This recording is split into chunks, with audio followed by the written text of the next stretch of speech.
Samantala, nasa 16,000 pulis ipapakalat para sa ika-4 na State of the Nation address ni Pangulong Ferdinand R. Marcos Jr. Si Ryan Lesigue sa detalye. Ryan.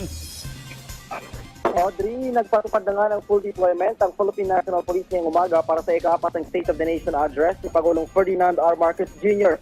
Dinepensa naman ng pamuluan ng PNP ang 16,000 tauhan nito na ipapakalat para sa ika-4 sa zona ng Pangulo. Ayon kay PNP Chief Police General Nicolas Torre III, hindi overkill ang deployment ng mga pulis sa halip handa ito para masiguro ang seguridad. Ang reaksyon ng Chief PNP Audrey ay kasunod ng pahayag ng iba't ibang grupo na magsasagawa ng kilos protesta na overkill daw ang 16,000 pulis.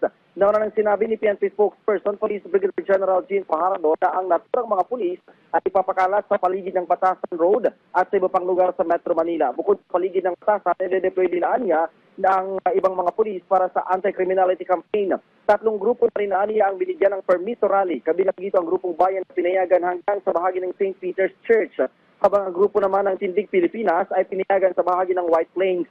Ang pro-administration groups naman ay maaaring magtipon-tipon malapit sa Sandigan Bayan sa Commonwealth Avenue.